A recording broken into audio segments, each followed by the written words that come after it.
Hello everyone, myself Jitesh Kumar Jeenkar and welcome back to my YouTube channel. तो previous video में हम लोगों ने डिस्कस किया था एनएलएम का जो बेसिक पोर्शन है, जहां पर हमने इक्विलिब्रियम को, फोर्स क्या होते हैं, ये सारी चीज़ें डिस्कस की थी। अब आज हम क्या करेंगे, न्यूटन्स लॉ ऑफ मोशन को डिस्कस करेंगे और फिर इस पर बेस्ड कुछ न्यूमेरिकल्स की प्रैक्टिस करेंगे। तो Newton's third law of motion को हमने प्रीवियस वीडियो में डिस्कस कर लिया था। अब जो फर्स्ट लॉ है आपका और जो सेकेंड लॉ है उसको यहाँ पे देख लेते हैं। तो आई एम श्योर आप सभी को स्टेटमेंट तो पता ही होंगे, बट हम क्या कर लेते हैं, फटाफट एक बार ब्रश अप कर लेते हैं। सो फर्स्ट लॉ क्या बोलता है Newton's, that a body continues in its state of rest और in uniform motion in a straight line unless a force is applied. मतलब कोई भी ऑब्जेक्ट या फिर कोई भी बॉडी जिस भी स्टेट में है वो उसी स्टेट में रहना चाहती है, और अगर आप चाहते हो कि उसकी स्टेट को चेंज करना है तो फिर आपको एक फोर्स अप्लाई करना पड़ेगा। ठीक है, अब यहाँ पर कौन सी स्टेट की बात की गई है, रेस्ट में। अगर एक ऑब्जेक्ट आपका रेस्ट में है तो हमेशा किस में रहना चाहेगा, वो रेस्ट में ही रहना चाहेगा। आप चाहते हो कि अगर उसे मूव करवाना है तो आपको एक फोर्स अप्लाई करना पड़ेगा। सिमिलरली अगर कोई ऑब्जेक्ट यूनिफॉर्म मोशन में है, अगर वो यूनिफॉर्म वेलोसिटी के साथ मूव कर रहा है और उसको अगर आपको रोकना है तो भी आपको एक फोर्स अप्लाई करना पड़ेगा, या फिर उसको और ज़्यादा आपको एक्सेलरेट करना है तो भी फोर्स अप्लाई करना पड़ेगा। तो इन शॉर्ट में अगर आपको बताना चाहूँ कि फर्स्ट लॉ क्या बोलता है, तो देखो जैसे ह्यूमंस में एक टेंडेंसी होती है ना, मतलब कभी कभी हमें बहुत ज़्यादा आलस आता है, लेजीनेस हो जाते हैं, बहुत ज़्यादा लेजीनेस हो जाती है। तो वैसे ही किसी भी ऑब्जेक्ट में भी एक लेजीनेस की प्रॉपर्टी होती है। वो जिस भी स्टेट में है उसी स्टेट में रहना चाहती है हमेशा। रेस्ट में है तो हम रेस्ट में रहना चाहती है, मूविंग है तो मूविंग रहना चाहती है। बट हमें अगर उसकी स्टेट को चेंज करना है तो फोर्स अप्लाई करना पड़ता है। ठीक है, तो फर्स्ट लॉ बेसिकली क्या एक्सप्लेन करता है, उस मैटर का जो लेजीनेस की प्रॉपर्टी है उसे ही एक्सप्लेन करता है। सेकंड लॉ क्या बोलता है, the change in motion is proportional to the magnitude of force applied. मतलब अगर आप चाहते हो, जैसे हमने यहाँ डिस्कस किया कि वो रेस्ट में है और मैं उसे मूविंग करना चाहता हूँ, या फिर वो मूविंग है मैं उसे रेस्ट में लाना चाहता हूँ, तो दोनों ही केस में मुझे क्या अप्लाई करना पड़ेगा, फोर्स। और कितना ज़्यादा आपको उसका स्टेट को चेंज करना है वो किस बात पे डिपेंड करेगा, कितना फोर्स आपने अप्लाई किया। लेट्स से एकदम रेस्ट में और आपको सडनली उसको एकदम बहुत ही ज़्यादा मूविंग स्पीड से, बहुत ही ज़्यादा स्पीड से मूव करवाना है तो आपको बहुत ही ज़्यादा फोर्स अप्लाई करना पड़ेगा, और कम स्पीड से मूव करवाना है तो कम फोर्स अप्लाई करना पड़ेगा। राइट, तो इसी को अगर मैथमेटिकली हमें लिखना है तो हम कैसे लिख सकते हैं उसे, फोर्स को मैं डिनोट करूँगा कैपिटल एफ से, और जो चेंज होगा यहाँ पे, चेंज इन मोशन, उसको डिनोट करेंगे हम किससे, एक्सेलरेशन से। मतलब यहाँ पर स्मॉल ए से डिनोट करेंगे। So force will be proportional to acceleration. ये है आपका न्यूटन सेकंड लॉ। और इसी को अगर आपको थोड़ा सिंप्लीफाई करके लिखना है तो जब ये प्रोपोर्शनलिटी का साइन हटेगा तो किस बात पे डिपेंड करेगा, वो मास पे, जो भी ऑब्जेक्ट आपने लिया है उसका mass. So this F will be equal to M into A. ये हो जाएगा आपका फॉर्मूला न्यूटन सेकंड लॉ का। और अगर आप इसे लिखना चाहें तो कैसे लिख सकता हूँ मैं, कि acceleration will be equal to force divide by mass. और यहाँ पे ध्यान रखना कि जो आपका एफ है वो कौन सा लेना, आपको नेट फोर्स लेना है। ओवरऑल कितना फोर्स उस पर लग रहा है, सब कुछ रिजल्टेंट फाइंड करके divide by mass, that's it. ठीक है, अब छोटा सा एग्जांपल ले लेते हैं इसी पर। तो एग्जांपल के तौर पे अगर मैं लेता हूँ कि एक ऑब्जेक्ट है जिसका मास है 5 और मैंने उस पर फोर्स लगा रखा कितना, 10 न्यूटन। मास से 5 मतलब किस में, डेफिनेटली वो केजी में, लिख लेते हैं अपन यहाँ पर केजी। तो देखो फोर्स हमने अप्लाई किया तो उसकी स्टेट चेंज होगी, और उसी state of change in state को या फिर चेंज इन मोशन को हम किससे डिनोट कर रहे हैं, एक्सेलरेशन से। मतलब इस ऑब्जेक्ट का कुछ ना कुछ एक्सेलरेशन होगा, और उसके लिए फॉर्मूला क्या यूज करूँगा, एफ बाई एम। एफ कितना है 10, मास कितना इसका 5, मतलब कितना एक्सेलरेशन आ जाएगा इसका, 2 मीटर पर सेकेंड स्क्वायर। मतलब इस रेट से उसकी वेलोसिटी चेंज होगी। अब जितना ज़्यादा फोर्स लगाओगे, लेट्स से 10 की जगह 20 होता तो यहाँ पर कितना आ जाता, 4 आ जाता, मतलब उतनी ही तेज़ी से उसकी वेलोसिटी इंक्रीज होगी। तो यही तो बोल रहा है आपका second law of motion. Clear. अब यहाँ पर एक चीज़ और यहाँ पे हम नोट कर लेते हैं कि अगर जैसे ये एग्जांपल हमने डिस्कस किया, वैसे ही मैं बोलता हूँ एक छोटा सा एग्जांपल और ले लेते हैं। एक मास है, कोई भी ऑब्जेक्ट है, इसका मास ले लेता हूँ मैं m। ठीक है, अगर वो अर्थ की सरफेस पे रखा हुआ है तो हमें पता है कि वहाँ पर एक ग्रेविटी एक्ट करती है डाउनवर्ड डायरेक्शन में, तो वो उससे क्या बोलते हैं अपन, एक्सेलरेशन ड्यू टू ग्रेविटी। मतलब उस ब्लॉक पर एक एक्सेलरेशन एक्ट कर रहा है जो कि किसके इक्वल है, जी के इक्वल है इन डाउनवर्ड डायरेक्शन। तो अगर एक्सेलरेशन होगा तो उसको अगर मैं उस ऑब्जेक्ट के मास से मल्टीप्लाई करूँगा तो मुझे क्या मिल जाएगा, उस पर लगने वाला फोर्स मिल जाएगा। तो उसका मतलब क्या है, और देखो सीधी सी बात है, F is equal to M into A लिखा है, तो जिस डायरेक्शन में एक्सेलरेशन होगा उसी ही डायरेक्शन में फोर्स भी होगा। तो इस फॉर्मूला को थोड़ा सा मॉडिफाई करके हम ऐसे वेक्टर फॉर्मेट भी लिख सकते हैं। अगर एक्सेलरेशन राइट में, उसका मतलब फोर्स भी उस पर कहाँ है, नेट फोर्स राइट में, और एक्सेलरेशन अगर लेफ्ट में है तो नेट फोर्स भी लेफ्ट में।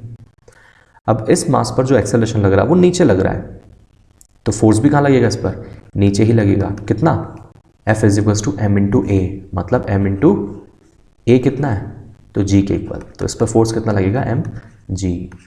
तो इस चीज़ को आपको याद रखना है, ध्यान रखना है, जहाँ भी एक ऑब्जेक्ट आएगा उस पर एक बाई डिफॉल्ट आपको डाउनवर्ड डायरेक्शन में, ठीक है, ग्रेविटी की डायरेक्शन में एक फोर्स अप्लाई करना है, and that will be equal to mass of that block या फिर mass of that object into g, जो कि क्या है, एक्सेलरेशन ड्यू टू ग्रेविटी।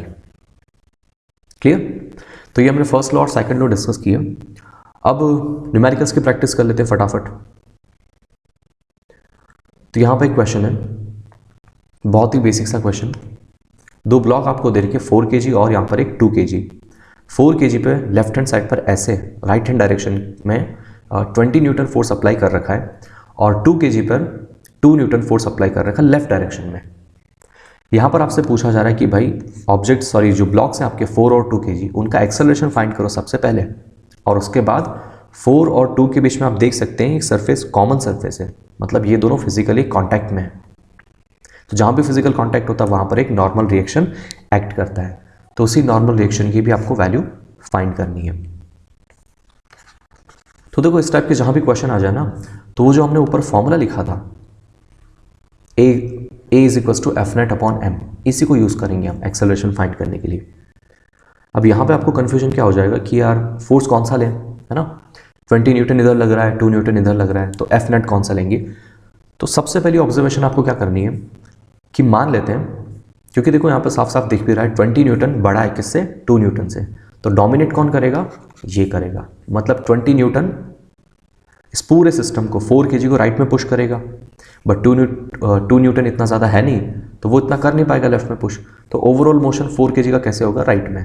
तो 2 kg का भी कहाँ होगा, राइट में ही होगा, क्योंकि 4 kg उसको लेके जाएगा। तो क्या मैं ऐसा बोल सकता हूँ कि पूरा का पूरा ये जो सिस्टम है वो एक साथ मूव करेगा राइट डायरेक्शन में। क्लियर। और कितने एक्सेलरेशन से, जितने एक्सेलरेशन से 4 मूव करेगा उतनी ही एक्सेलरेशन से 2 भी मूव करेगा, तो दोनों का एक्सेलरेशन क्या हो गया, ए। अब मैं क्या कर सकता हूँ, यहाँ पे इस पूरे सिस्टम को 2 अलग अलग ऑब्जेक्ट की बजाय एक सिंगल ऑब्जेक्ट की तरह ट्रीट कर सकता हूँ, क्योंकि इनके बीच में कोई भी रिलेटिव मोशन नहीं है। ये 2 kg 4 के रिस्पेक्ट में मूव नहीं कर रहा है और 4 kg 2 के रिस्पेक्ट में मूव नहीं कर रहा है, दोनों साथ में मूव कर रहे हैं। तो मास के ले लूँगा दोनों का मिला करके 6 kg एक सिंगल ब्लॉक से रिप्लेस करूँगा, जिस पर एक्सेलरेशन कितना होगा, ए। और देखो राइट हैंड साइड में फोर्स कितना लग रहा है इस पर 20, लेफ्ट साइड पे कितना लग रहा है 2। तो मैं सीधा यहाँ पे चलो एक बार लिख लेते हैं, उसके बाद शॉर्टकट में आपको बताऊंगा 2 ऐसे, ठीक है।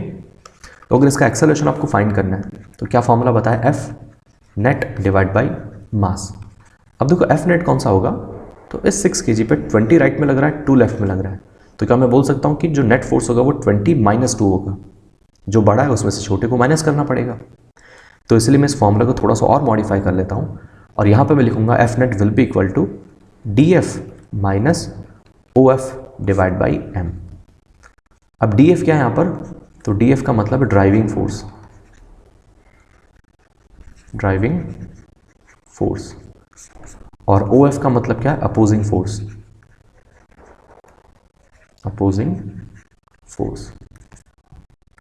तो जहाँ कहीं भी ऐसा आपको देखेगी 2 या फिर 2 से ज़्यादा ऑब्जेक्ट है, तो वहाँ पर आपको यही फंडा याद रखना है, ड्राइविंग फोर्स जो भी है उसमें से माइनस कर दो अपोजिंग फोर्स को और डिवाइड कर दो टोटल मास से। तो ड्राइविंग फोर्स कौन सा है, जो कि इसको मूव करवाना चाहता है राइट डायरेक्शन में, वो है 20। जो बड़ा होगा वही आपका ड्राइविंग फोर्स है, और जो छोटा होगा और अपोजिट डायरेक्शन में है वो आपका अपोजिंग फोर्स।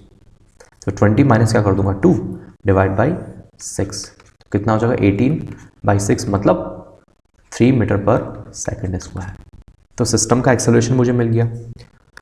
अब बचा नॉर्मल रिएक्शन, तो उसके लिए आपको क्या करना पड़ेगा, 4 kg या फिर 2 kg का फ्री बॉडी डायग्राम बनाना पड़ेगा। तो ये आपका पहला क्वेश्चन है, तो हम क्या करते हैं, दोनों का एफबीडी बना लेते हैं। तो सबसे पहले बना लेते हैं हम एफबीडी 4 kg का, ठीक है।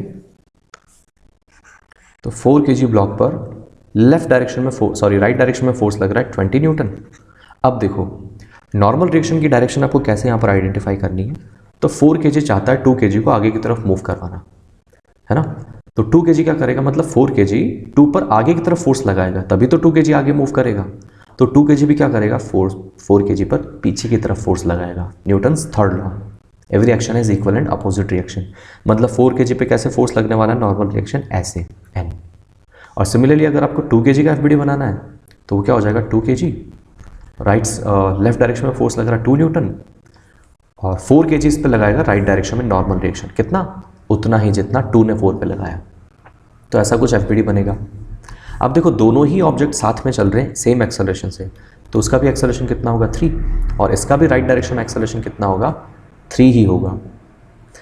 अब इसकी अगर एनएलएम इक्वेशन बनानी मुझे, तो acceleration is equal to F net force divide by mass. अब इसका एक्सेलरेशन कितना है 3 is equal to net force का ड्राइविंग फोर्स जो कि उसको मूव करवाएगा। तो एक्सेलरेशन राइट में, तो कौन मूव करवा रहा है उसको राइट में, 20। अपोज कौन कर रहा है इसका, n। So 20 minus n divide by मास कितना है इसका 4। सिमिलरली इधर भी आप इक्वेशन बनाएंगे ऐसे ही, तो ड्राइविंग फोर्स यहाँ भी कौन सा हो जाएगा n। So 3 will be equal to n minus oppose कौन कर रहा है 2 डिवाइड बाई इसका मास कितना है 2। तो इसे अगर आप सिंप्लीफाई करेंगे तो कितना मिलेगा, 12 is equals to 20 minus n। तो n यहाँ से मिल जाएगा आपको 8 न्यूटन, ठीक है। यहाँ पर कैपिटल N ये वाला n रिप्रेजेंट कर रहा है नॉर्मल रिएक्शन, और 8 न्यूटन लिख लेते हैं फिलहाल, ठीक है। सिमिलरली यहाँ भी आप सॉल्व करेंगे तो 6 और 2 कितना मिलेगा, 8 न्यूटन। तो आप देख सकते हैं किसी का भी फ्री बॉडी डायग्राम अगर आप बनाएंगे आंसर आपको सेम मिलेगा। तो चाहे आप 4 का बनाए चाहे आप 2 का बनाए, it depends on you. Clear, बस ये फंडा याद रखना है आपको, ये इक्वेशन कि acceleration will be equal to net force से डिवाइड बाय मास, और नेट फोर्स क्या हो जाएगा, driving force minus opposing force. आगे चलते हैं। अगर आपको समझ में आ गया तो आई एम श्योर ये क्वेश्चन आप लोग कर पाएंगे। तो पहले आप खुद से ट्राई करना, उसके बाद आप सॉल्यूशन देखना। यहां भी आपसे क्या पूछा है, ऐसा कुछ सिस्टम दे रखा है 2 kg और 1 kg, इनके बीच में एक स्ट्रिंग है और 2 kg पे ऊपर की डायरेक्शन में फोर्स लग रहा है 120 न्यूटन। तो फाइंड करना है यहाँ पे आपको acceleration of the blocks and tension in the string. तो ऑलमोस्ट वैसा ही क्वेश्चन है। यहाँ पर आपको क्या पूछा जा रहा है कि ब्लॉक्स का एक्सेलरेशन, और यहाँ पर दोनों फिजिकल कॉन्टैक्ट में नहीं है बट इनके बीच में एक स्ट्रिंग अटैच कर रखी है, उसी स्ट्रिंग में टेंशन कितना होगा ये भी आपको बताना है। तो वापस पहली ऑब्जर्वेशन क्या करूंगा मैं कि अगर 120 मान लो कि ऊपर ले जा रहा पूरे के पूरे सिस्टम को क्यों बोल रहा हूं मैं, क्योंकि 120 अगर 2 को ऊपर ले जाएगा तो 2 स्ट्रिंग को भी ऊपर लाएगा और स्ट्रिंग 1 को भी ऊपर लाएगी। अब देखो ये अगर पॉइंट ए रहा आपका और ये पॉइंट आपका बी है, तो ए और बी के बीच की डिस्टेंस चेंज नहीं होगी, ठीक है। तो 2 kg और 1 kg के बीच की डिस्टेंस भी चेंज नहीं होगी। मतलब मैं ऐसा बोल सकता हूं कि ये पूरा सिस्टम एक सिंगल ऑब्जेक्ट की तरह मूव करेगा। तो सिंगल ऑब्जेक्ट की तरह मूव करेगा तो उसको आप एक सिंगल ब्लॉक से रिप्लेस कर सकते हो। और मास कितना हो जाएगा पूरे सिस्टम का, 2 + 1 मतलब 3 kg। ऊपर फोर्स कितना लग रहा है, 120 न्यूटन। तो एक्सेलरेशन कहाँ आएगा, ऊपर की डायरेक्शन में ए, बट यहाँ पर जो अपोज करेगा वो कौन सा फोर्स होगा। अभी मैंने आपको बताया था हर एक ब्लॉक पर नीचे की डायरेक्शन में एक फोर्स लगता है mg के इक्वल। तो m कितना इसका 3, g कितना होता है अपना 10, तो कितना हो जाएगा 30 न्यूटन। तो एक्सेलरेशन कितना आ जाएगा, ड्राइविंग फोर्स मतलब ऊपर जा रहा है 120, और आप देख भी सकते हैं यार 120 डोमिनेट करेगा 30 पे, तो ड्राइविंग फोर्स कौन सा हो गया 120, और अपोजिंग कौन सा हो गया 30। सो 120 minus 30 divide by total mass जो कि कितना है 3। सो 90 डिवाइड बाई 3 कितना आ जाएगा ये 30 मीटर पर सेकेंड स्क्वायर। तो एक बार मुझे एक्सेलरेशन पता चल गया, फिर टेंशन फाइंड करना, तो मैं क्या करूँगा इस वाले ब्लॉक को या फिर इस वाले, कोई भी आप ले सकते हैं। तो फिलहाल मैं इसको ले रहा हूँ, इसका एफबीडी बनाऊंगा। तो जैसे पहले क्वेश्चन में हमने दोनों का बनाया था, बट अब आपको पता चल गया कि कहीं से भी करेंगे सॉल्व तो आंसर सेम आएगा। तो अभी मैं फिलहाल एक का ही कर रहा हूँ 1 kg का। तो इस पर ऊपर की तरफ फोर्स कितना लगेगा? अब देखो इसके ऊपर क्या स्ट्रिंग है, तो इसको कौन लेके जा रही है? इसको 120 लेके थोड़ी ना जा रहा है ऊपर, इसको तो टेंशन लेके जाएगी ऊपर, है ना। और मैंने आपको बताया भी था कि टेंशन अगर ऐसी है आपकी स्ट्रिंग, तो स्ट्रिंग में जो टेंशन लगेगी वो टुवर्ड्स इट सेंटर लगेगी ऐसे, और स्ट्रिंग जिससे कनेक्टेड थी, अब इस पर टेंशन ऐसा लग रहा है तो इस ब्लॉक पर ऐसे लगेगा, सीधी सी बात है, उल्टा। सॉरी, यहाँ पर टेंशन T, सॉरी यहाँ पर, अब देखो यहाँ पर इमेजिन करना पड़ेगा जो 2 kg है वो ऊपर जा रहा है और इसके नीचे स्ट्रिंग है, तो 2 kg स्ट्रिंग को ऊपर ले जाने की कोशिश करेगा, बट स्ट्रिंग चाहेगा नीचे आना, क्योंकि वो जो स्ट्रेच होगा उसका अपोज करेगा। तो 2 kg पे ये स्ट्रिंग कहाँ फोर्स लगाएगी? नीचे। तो 2 kg पे तो भाई टेंशन लगेगा नीचे, तो स्ट्रिंग पे जो टेंशन लगेगा इस पॉइंट पे वो ऊपर लगेगा। सिमिलरली 1 kg पे अगर मैं बात करूँ तो 1 kg को ऊपर कौन लेके जाएगा? स्ट्रिंग। मतलब इस पर डेफिनेटली टेंशन जो स्ट्रिंग लगाएगी वो ऊपर होगा, और स्ट्रिंग पे जो लगेगा वो नीचे लगेगा। तभी तो आप देख सकते हैं ना जो स्ट्रिंग होगी आपकी AB वो स्ट्रेच हो रही है, क्योंकि आप ऊपर और ऐसे नीचे फोर्स लगा रहे हैं, और उसी का अपोज करने के लिए ये स्ट्रिंग B पॉइंट पर ऐसे लगाएगी ऊपर और A पॉइंट पर ऐसे नीचे लगाएगी। तो हम किसकी बात करें? 1 kg की, तो इस पर ऐसे ऊपर लगेगा T, ठीक है। और नीचे अपोजिंग फोर्स कौन सा हो जाएगा? इसका वेट mg, मतलब 1 × 10, सो 10। और एक्सेलरेशन इसका भी कितना है? A ही तो है ऊपर, क्योंकि सेम एक्सेलरेशन से मूव करेगा। तो इसकी एनएलएम इक्वेशन क्या बनेगी? A will be equal to, driving force कौन सा है? ऊपर जा रहा है डेफिनेटली, तो T बड़ा होगा, तो T में से हमको अपोज कौन कर रहा है? 10, माइनस किया डिवाइड बाई मास जो कि 1, और A की वैल्यू आपको दे रखी 30, सिंप्लीफाई करेंगे तो T की वैल्यू मिल जाएगी हमें 40 न्यूटन। That's it. यही अगर आप यहाँ से फाइंड करते 2 kg से तो भी आपको सेम आंसर मिलता। तो हम क्या कर लेते हैं, यहाँ पर अलग अलग वैरायटी के क्वेश्चन कर लेते हैं। एक हमने हॉरिजॉन्टल पे कर लिया, एक वर्टिकल कर लिया, एक इंक्लाइन प्लेन पे कर लेते हैं, और उसके बाद थोड़ा सा एक डिफिकल्ट क्वेश्चन भी करेंगे।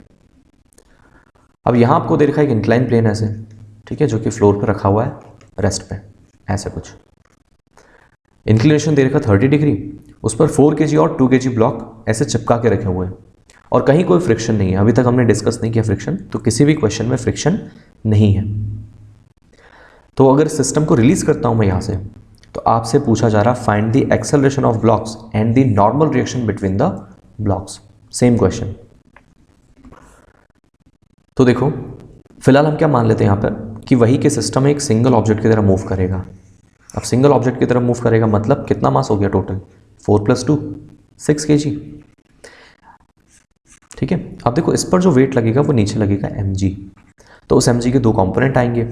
अगर ये आपका 30 है तो ये भी 30 होगा, तो इस डायरेक्शन में जो कंपोनेंट आएगा वो होगा mg cos 30, और इस डायरेक्शन में जो आएगा कंपोनेंट वो हो जाएगा mg sin 30। इसके अलावा कोई फोर्स लगेगा तो नॉर्मल रिएक्शन लगेगा इस पर ऐसे, जो कि ये इंक्लाइन प्लेन लगाएगा। तो n किसको बैलेंस आउट कर देगा? इसको। बट mg sin थीटा जो फोर्स है वो बैलेंस आउट नहीं होगा, ठीक है। तो उसी की वजह से ये पूरा सिस्टम ऐसे डाउन द प्लेन मूव करेगा। तो उसका अगर हम एक्सेलरेशन फाइंड करना है तो इधर लिख लेते हैं a, सेम वही formula, a will be equal to driving force कितना है? mg sin theta. m कितना है? टोटल 6, तो 60 × sin 30 मतलब 1/2। अपोज कौन कर रहा है इसका? तो इस डायरेक्शन में कोई भी फोर्स नहीं है, तो -0 डिवाइड बाई टोटल मास कितना है? 6, तो कितना आ जाएगा? 30/6 मतलब 5 मीटर पर सेकेंड स्क्वायर। तो एक्सेलरेशन मुझे मिल गया सिस्टम का 5। अब यहाँ अगर आपको फाइंड करना है नॉर्मल रिएक्शन, तो वही कहानी, किसी भी एक ब्लॉक का उठाओ, उसका फ्री बॉडी डायग्राम बनाओ। तो मैं 4 को उठा लेता हूँ यहाँ पे,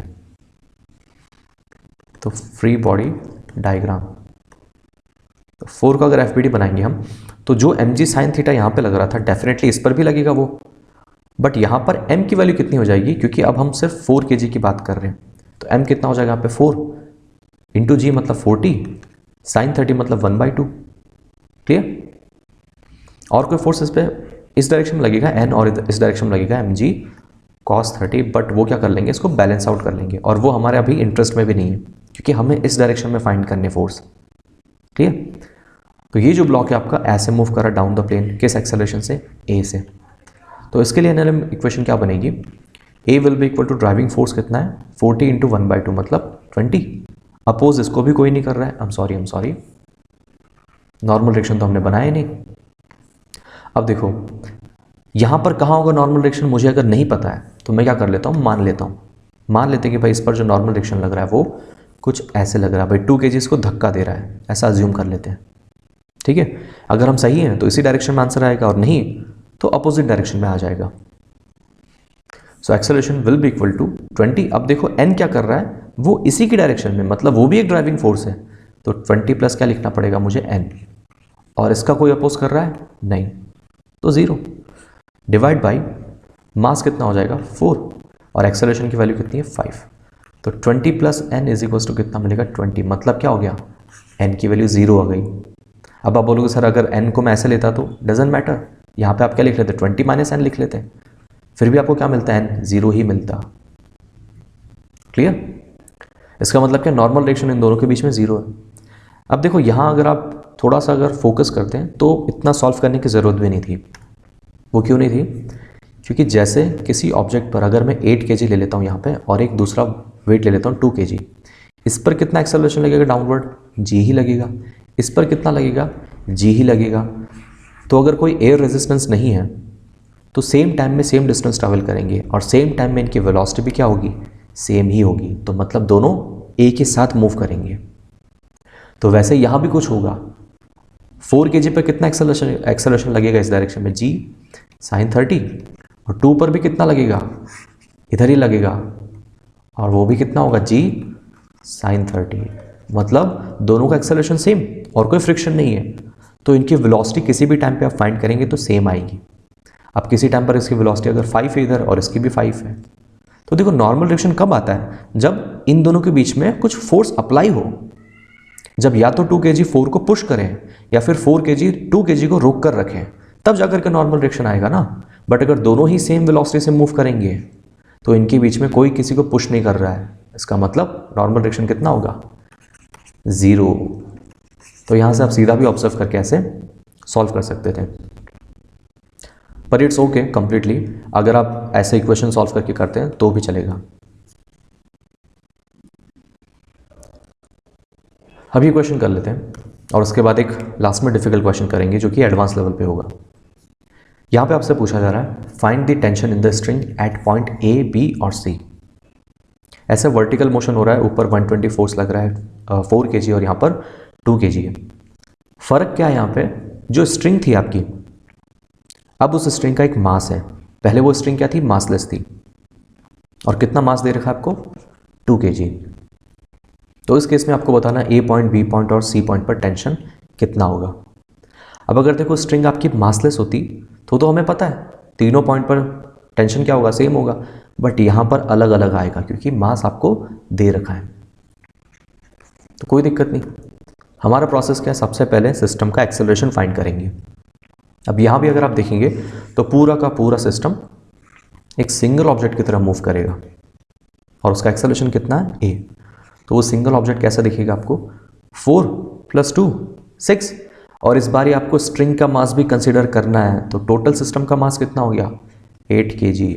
फोर्स कितना लग रहा है इस पे ऊपर, 120, और इसको अपोज कौन करेगा, इस पूरे 8 kg के करस्पॉन्डिंग जो वेट होगा नीचे, mg, मतलब 8 × 10 मतलब 80, और इसका एक्सेलरेशन कहाँ आएगा, ऊपर, क्योंकि 120 डेफिनेटली 80 से बड़ा है। So A will be equal to driving force है 120, अपोज कौन कर रहा है, 80, डिवाइड बाई सिस्टम का मास कितना है, 8। So A will be equal to 40 divide by 8, मतलब 5 मीटर/सेकंड²। ठीक है, तो हमने क्या कर लिया, इस पूरे सिस्टम को एक सिंगल ऑब्जेक्ट की तरह ट्रीट करके उसका एक्सेलरेशन फाइंड कर लिया। एक बार एक्सेलरेशन मिल गया, अब देखो अपन कैसे फाइंड करते हैं टेंशन। तो जिस भी पॉइंट पे फाइंड करना है उसका मैं क्या करूंगा, फ्री बॉडी डायग्राम बनाऊंगा। तो सबसे पहले सी पे फाइंड कर रहे हैं, तो पॉइंट सी को अगर मैं देखूंगा तो जो नीचे क्या है उसके 2 kg ब्लॉक है, तो सी पर जो टेंशन होगी वो सिर्फ क्या करेगी, 2 kg ब्लॉक को ऊपर ले जाने की कोशिश करेगी, राइट, क्योंकि पूरा सिस्टम आपका ऊपर जा रहा है। तो मैं जो टेंशन होगी सी पर वो कहाँ बनाऊंगा, ऐसे ऊपर बनाऊंगा, और इसके नीचे, इस पॉइंट के नीचे कितना वेट लगेगा, वो है इस ब्लॉक का, जो कि कितना होगा, 20 न्यूटन, राइट। अब देखो इस टाइप के क्वेश्चन मैं आपको अभी बता देता हूँ, जो पॉइंट जिस पे आप फाइंड कर रहे हो ना, उस पर जो टेंशन होगी वो सिर्फ क्या करेगी, उसके नीचे कितना वेट है उसको ऊपर ले जाने की कोशिश करेगी। फॉर एग्जाम्पल सी पर नीचे कितना वेट है 2 kg, तो बस ये सिर्फ 2 kg को ले जाने की कोशिश करेगा। मतलब टी सी ऊपर और नीचे कितना लगाना आपको, जितना भी वेट है 20। सिमिलरली बी पे फाइंड करेंगे तो बी पर जो टेंशन होगी वो देखो, टेंशन तो हमेशा दोनों तरफ होती है, पैर में होता है, टी सी इधर भी लगेगा, टी सी इधर भी लगेगा, ठीक है। तो ये जो स्ट्रिंग मतलब ऊपर वाली जो लगाएगी वो नीचे वाले सिस्टम पर ऐसे ऊपर की डायरेक्शन में लगाएगी, तभी जाकर के पूरा का पूरा ये सिस्टम ऊपर आ पाएगा, है ना, ऐसे ऊपर। तो यहाँ पर जो टी बी होगा वो क्या करेगा, इस पूरे सिस्टम को ऊपर ले जा रहा है, मतलब उसको सिर्फ नीचे कितना वेट है उसको ऊपर ले जाना है, तो उसमें आपका स्ट्रिंग भी ऐड हो जाएगा। सिमिलरली अगर आप फाइंड करते हैं ए पॉइंट पर, तो ये पूरा आपको नीचे वाला सिस्टम लेना पड़ेगा ऐसे, ठीक है। तो ऐसा आपको ध्यान रखना, उसके नीचे कितना वेट है उसी को उसको लेकर के ऊपर जाना है, तो उतना ही वेट अपोजिंग फोर्स में आ जाएगा। तो जो सी आपका पॉइंट है उसका एक्सेलरेशन भी कितना है, सेम, पूरा सिस्टम का सेम ही तो एक्सेलरेशन है। तो यहाँ पर इक्वेशन क्या बनेगी, acceleration is equals to driving force T C, oppose कौन कर रहा है 20, डिवाइड बाई मास, कितने मास को लेके जा रहा है वो 2 kg को, सो डिवाइड बाई 2, ए की वैल्यू है 5, सो टी सी सॉल्व करेंगे तो 30 न्यूटन मिल जाएगा मुझे। क्लियर। ऐसे ही देखते हैं बी पॉइंट पर कितना होगा, तो वही कहानी, बी पॉइंट क्या कर रहा है, उसके नीचे कितना वेट है उसको ऊपर लेके जाएगा, यहाँ पर जो टेंशन होगी, तो टी बी ऊपर और नीचे कितना वेट है, तो 2 kg तो था, और अब क्या हो जाएगा, बी आपका एकदम मिड पॉइंट में स्ट्रिंग के, तो स्ट्रिंग का टोटल मास है 2 kg, तो बी सी वाली स्ट्रिंग का कितना हो जाएगा 1 kg, मतलब नीचे कितना लगेगा 2 kg के करस्पॉन्डिंग तो 20 हो गया वेट, प्लस 1 kg का वेट कितना हो जाएगा 10, और ये भी ऊपर जा रहा है ए एक्सेलरेशन से। तो वही इक्वेशन बनेगी, A will be equal to T B minus oppose कितना करेगा 20 + 10 मतलब 30 डिवाइड बाई, अब देखो कितने मास को लेके जा रहा है वो 2 + 1 kg, ये भी तो है ना स्ट्रिंग, तो 2 + 1 3 विल बी इक्वल टू 5। तो सॉल्व करेंगे तो कितना आ जाएगा ये 45 न्यूटन। सी फाइंड कर लिया, बी फाइंड कर लिया, और अब क्या कर लेते हैं लास्ट ए को भी सॉल्व कर लेते हैं इधर ही। तो ए पॉइंट को भी देखेंगे तो ऊपर लगेगा टेंशन टी ए, क्योंकि वो पूरे सिस्टम को ऊपर लेके जाएगा। अपोज कौन करेगा उसका 2 kg डेफिनेटली यहाँ पर है, तो उसके करस्पॉन्डिंग वेट हो गया 20, प्लस ये पूरी की पूरी स्ट्रिंग भी तो आएगी ए सी, उसका मास कितना है 2 kg, तो उसके करस्पॉन्डिंग वेट हो जाएगा 20, और ये भी ऊपर जा रहा है ए एक्सेलरेशन से। तो इक्वेशन वापस A is equals to T A minus 40 divide by कितने मास को लेके जा रहा है पूरा 2 प्लस स्ट्रिंग का टोटल मास 2 मतलब 4, और ए किसके इक्वल है 5 के इक्वल है। तो सॉल्व करेंगे हम टी ए के लिए, तो टी ए की वैल्यू कितनी मिल जाएगी हमें 40 + 20 60 न्यूटन, दैट्स इट, ठीक है। तो ऐसा आपको ध्यान रखना है, किसी भी पॉइंट पर अगर आप फाइंड कर रहे हैं स्ट्रिंग का मास दे रखा है आपको, तो फिर आपको ये ध्यान रखना है कि उसके नीचे मतलब कितने मास को वो लेकर के जा रहा है, तो उसी करस्पॉन्डिंग जो वेट होगा वो क्या करेगा अपोज करेगा, ठीक है। और मास में आपको क्या लिखना है डिवाइड बाय टोटल मास, जितने मास को वो लेकर के जा रहा है ऊपर। अब चलते हैं फाइनल क्वेश्चन पे, जो कि सेम इसी टाइप का क्वेश्चन है बट थोड़ा सा डिफिकल्ट है, ठीक है। तो मैं चाहूंगा थोड़ा सा फोकस करना है यहाँ पे। सेम क्वेश्चन है, फर्क इतना सा है बस, सेम ब्लॉक दे रखा है 4 kg 2 kg 120 Newton, same string है। इस बारी आपको क्या दे रखा है, इस स्ट्रिंग के मास की जगह आपको दे रखा मास per unit length of rope. इस स्ट्रिंग की मास पर यूनिट लेंथ आपको गिवन है 2 और वाई क्या है यहाँ पर, तो सी पॉइंट से अगर मैं लेंथ को मेजर करूंगा इस स्ट्रिंग की, तो वो आपको दे रखा है length from point C point से अगर मैं स्केल लेकर के मेजर करता हूँ तो ये आपको वाई में दे रखा है, जो कि एक वेरिएबल है डेफिनेटली। इस पूरी स्ट्रिंग की लेंथ आपको दे रखी है √2 मीटर। अब आपको कैसे फाइंड करोगे, फंडा कंसेप्ट आपका वही रहेगा, थोड़ा सा चेंज होगा। पहली चीज तो सेम रहेगी कि भाई पूरा जो सिस्टम है आपका वो सेम एक्सेलरेशन से मूव करेगा ऊपर ऐसे ए से, राइट। तो acceleration will be equal to driving force कितना है, अब इसको मैं क्या करूंगा एक सिंगल ऑब्जेक्ट की तरह ड्रॉ कर लूंगा। ऊपर कितना लगेगा 120, इसका अपोज कौन करेगा तो 4 kg के करस्पॉन्डिंग, सॉरी टोटल मास लिखना ना पहले हमें, तो 4 तो हो गया, 2 भी हो गया, 6 प्लस स्ट्रिंग का मास कितना है, तो उसको फिलहाल हम क्या लिख लेते हैं, ms। अब ms इसलिए लिखा है मैंने क्योंकि मुझे पता नहीं स्ट्रिंग का मास और वो मुझे फाइंड करना पड़ेगा। कैसे फाइंड करेंगे? अब कुछ लोग क्या कर लेते हैं, यहाँ पे y की जगह √2 डाल देते हैं और वो बोलते हैं कि 2 √2 इसकी टोटल लेंथ हो गई, तो उस हिसाब से मास कुछ फिगर आउट करने की कोशिश करते हैं, बट वो गलत है क्योंकि जो आपका मास है वो लेंथ पे डिपेंड कर रहा है। जितना आप ऊपर जाएंगे उतना ही ज़्यादा आपकी स्ट्रिंग हैवी होती जाएगी, ठीक है। तो उस केस में आपको क्या करना पड़ता है, जब नॉन यूनिफॉर्म डिस्ट्रीब्यूशन होता है या फिर यूनिफॉर्म डिस्ट्रीब्यूशन है बट आपको रिलेशन दे रखी है, तो उस केस में हम इंटीग्रेशन की हेल्प लेते हैं। यहाँ पर पॉइंट ए, ये पॉइंट बी और ये पॉइंट सी, तो सी से मुझे क्या करना है, लेंथ को मेजर करना है। तो मैं मान लेता हूँ भाई कि भाई यहाँ से वाई डायरेक्शन पे, मतलब वाई डिस्टेंस पर एक छोटा सा सेगमेंट अगर मैं कट करूँगा ऐसे, तो इसकी लेंथ कितनी है, डी वाई, उसका मास कितना है, डी एम, क्योंकि छोटा सा सेगमेंट कट किया। तो आपको पहले फाइंड करना है कि इस डी एम की वैल्यू कितनी होगी। तो देखो डी एम क्या है, इस छोटे से सेगमेंट का मास है, तो पहले मैं क्या करूँगा, जो टोटल मास है उसको पूरी लेंथ से डिवाइड कर दूंगा और उसे हम क्या बोलते हैं, मास पर यूनिट लेंथ बोलते हैं। तो मैं मान लेता हूँ कि स्ट्रिंग का जो टोटल मास है वो एम एस है, डिवाइड बाय जो टोटल लेंथ है वो कितनी, एल, तो एम एस बाई एल लिख लूँगा मैं। तो मुझे क्या मिल जाएगा, मास पर यूनिट लेंथ, मतलब छोटी सी लेंथ में, यूनिट लेंथ में कितना मास है, इतना। मुझे कितनी लेंथ में चाहिए, डी वाई में, तो मैं क्या कर दूंगा, उससे मल्टीप्लाई कर दूंगा, तो ये मुझे मिल जाएगा डी एम का मास।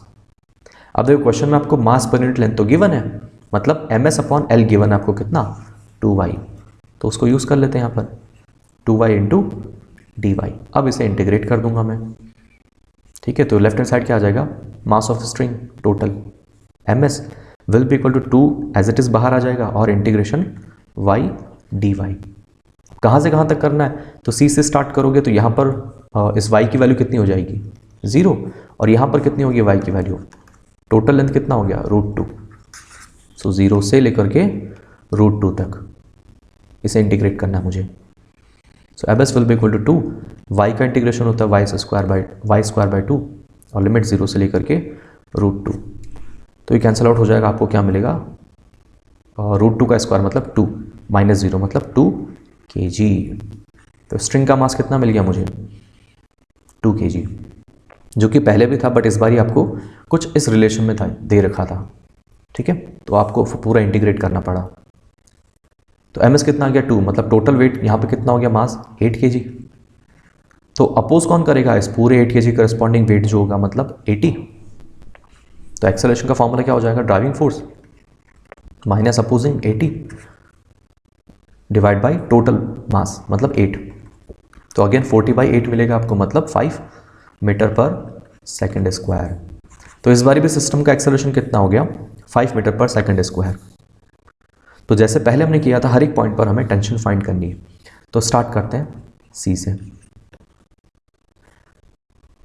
तो सी पर क्या लगेगी, टेंशन ऊपर, जो कि इसके नीचे जितना मास है उसको ऊपर लेके जाएगी, और नीचे कितना मास है 2 kg, तो उसके करस्पॉन्डिंग वेट कितना हो जाएगा 20 न्यूटन। और ये भी कहाँ जा रहा है, ऊपर ए एक्सेलरेशन से। तो क्या इक्वेशन बनेगी, T C minus 20 divide by कितने मास को लेके जा रहा है वो, सिर्फ 2 kg को, तो divide by 2 is equals to acceleration 5। तो अगेन टी सी की वैल्यू आपको कितनी मिलेगी यहाँ पे, 30 न्यूटन, सेम रिजल्ट जो कि पहले भी आपको मिला था। बी पर फाइंड करना है अब। तो देखो बी पर क्या हो जाएगा, ऊपर लगेगी टेंशन टी बी, अपोज कौन करेगा इसको, तो बी के नीचे देखो टोटल कितना वेट है, ये पूरा सिस्टम में बी के नीचे, तो 2 kg तो है ही, मतलब अपोजिंग में उसके करस्पॉन्डिंग कितना हो गया 20, प्लस ये वाली जो स्ट्रिंग होगी ना, ये बीसी वाली स्ट्रिंग, इसका भी तो वेट होगा कुछ ना कुछ। और वो कैसे फाइंड करेंगे, तो कुछ लोग क्या करेंगे, इसका वापस हाफ कर देंगे, मतलब 1 kg। ऐसा नहीं करना है, गलत हो जाए क्वेश्चन, क्योंकि पहले तो आपको क्या दे रखा था, उसका जो मास था वो यूनिफॉर्म था, राइट। आधी लेंथ में फाइंड करोगे तो आधा मास कर दो, 1/4 लेंथ में फाइंड करना है तो 1/4 कर दो, बट यहाँ पर ऐसा नहीं करना आपको, क्योंकि यहाँ जो मास है आपका वो लेंथ पे डिपेंड कर रहा है। मतलब जितना पास आप फाइंड करोगे उतना कम मास होगा, जितना दूर आप मास फाइंड करोगे उतना ज़्यादा मास होगा। तो डेफिनेटली मैं बोल सकता हूँ बी आपका मिड पॉइंट पे है, तो ए बी का जो नेट वेट होगा, नेट मास होगा, वो बी सी के कंपैरेटिवली ज़्यादा होगा। ये हमें पता है कि लेंथ सेम है, बट फिर भी ए बी का मास ज़्यादा होगा क्योंकि उसकी सी पॉइंट से डिस्टेंस ज़्यादा है, और जिसके डिस्टेंस ज़्यादा है उसका मास पर यूनिट लेंथ ज़्यादा, मतलब एम बी उसका ज़्यादा आएगा। तो हमें क्या करना पड़ेगा, इस बी सी वाली लेंथ की के करस्पॉन्डिंग जितना मास है उसे फाइंड करना पड़ेगा। तो देखो कैसे करेंगे, प्रोसेस सेम रहेगा। ये पॉइंट था आपका सी, ये पॉइंट है आपका बी मान लेते हैं। तो ऐसी स्ट्रिंग लेनी पड़ेगी, वापस ऐसा ही सेगमेंट लेना पड़ेगा, वापस डीएम लिखना पड़ेगा आपको, यही फॉर्मूला आएगा। चेंज क्या होगा, बस लिमिट चेंज होगी। पहले हमने कहाँ से कहाँ तक इंटीग्रेट किया, 0 से लेकर के √2 तक। अब हमें सिर्फ बी तक इंटीग्रेट करना है। तो सी से लेकर के बी तक की लेंथ कितनी हो जाएगी, इस टोटल की हाफ, मतलब √2 की हाफ, मतलब 1/√2 मीटर। तो बस मुझे इसको कहाँ से कहाँ तक इंटीग्रेट करना है आपकी बार, 0 से लेकर के 1/√2 तक। तो M of B C string will be equal to, same integration आएगा, वाई से मतलब 2 से 2 कैंसिल आउट हो गया तो y², और लिमिट क्या लग जाएगी, 0 से लेकर के 1/√2 आधी। ठीक है, क्योंकि √2 का हाफ क्या हो जाएगा, 1/√2। तो इस बार कितना मिल जाएगा आपको, 1/2 kg। तो BC वाली स्ट्रिंग का हो गया मास 1/2 kg। तो फिलहाल यहाँ पर BC ही लिख लेते हैं इंटू जी। ठीक है, ये आपका टोटल अपोजिंग फोर्स हो गया, ये भी ऊपर जा रहा है ए एक्सेलरेशन से। तो इक्वेशन क्या बनेगी, TB -20 और माइनस ही हो जाएगा MBC कितना आ गया, 1/2 इंटू जी की कितनी value, 10 divide by total mass, और टोटल मास कितना हो जाएगा 2 इस ब्लॉक का, और BC का कितना है, half. So 2 + 1/2 should be equal to A, और A कितना आपको दे रखा है, 5। तो इसे अगर आप सॉल्व करेंगे तो TB की वैल्यू मिल जाएगी आपको 75/2 न्यूटन। क्लियर। अब जैसे आप यहाँ देख भी सकते हैं कि BC का मास कितना है, 1/2 kg, मतलब आधी जो स्ट्रिंग है AB उसका कितना आएगा, तो टोटल का मास कितना है 2 kg, BC का मुझे पता चल गया 1/2, तो AB का कितना होगा 3/2। सो ये ABC इसका कितना है 1/2, तो उसका कितना हो जाएगा 3/2 kg। और ये तो मैंने बोला था कि आधे स्ट्रिंग का मास कम होगा और आधे का ज़्यादा होगा, क्योंकि एक रिलेशन पे डिपेंड कर रहा है इनका मास का डिस्ट्रीब्यूशन। सिमिलरली फाइनल सॉल्व करते हैं A के लिए। तो A पॉइंट पर कितना होगा टेंशन, T है, अपोज कौन करेगा इसको, तो यहाँ इंटीग्रेट करने की ज़रूरत नहीं है हमें, क्यों, A पर क्या है, A पर ये पूरा सिस्टम है, इसके नीचे मतलब पूरी की पूरी स्ट्रिंग और पूरा ये ब्लॉक, तो पूरा ब्लॉक के करस्पॉन्डिंग वेट कितना हो गया 20, और स्ट्रिंग का टोटल मास तो हमें पता ही है AC स्ट्रिंग का, वो 2 kg। ठीक है, तो अपोज कौन करेगा, ब्लॉक का वेट 20 प्लस स्ट्रिंग का वेट, स्ट्रिंग की टोटल मास कितना है 2, वेट कितना हो जाएगा इसका भी 20। ये भी ऊपर जा रहा है A से, तो ड्राइविंग है T है, अपोज कौन कर रहा है, टोटल 40 हो जाएगा ये, डिवाइड बाई टोटल मास कितना है। तो ये A वाला जो टेंशन लग रहा है A पर, वो कितने मास को लेके जा रहा है ऊपर, ब्लॉक को भी और पूरे स्ट्रिंग को भी, मतलब 2 kg ब्लॉक का और स्ट्रिंग का भी 2, total 4 is equal to acceleration कितना है 5। So TA will be equal to 40 + 20 मतलब 60 न्यूटन। तो आप देख सकते हैं C और A के लिए तो वैल्यू चेंज नहीं हुई, बट B के लिए अलग आंसर आया आपको। ठीक है, तो ये थोड़ा सा एडवांस लेवल पे क्वेश्चन था, क्योंकि यहाँ पर इंटीग्रेशन की हेल्प आपको लेनी पड़ी। डोंट वरी, ऐसे क्वेश्चन हम आगे भी बहुत करेंगे, तो आप इन टाइप के क्वेश्चन से भी यूज्ड हो जाओगे। ठीक है, तो इसी के साथ इसका जो बेसिक पोर्शन था अपने NLM का वो ख़त्म करते हैं अपन।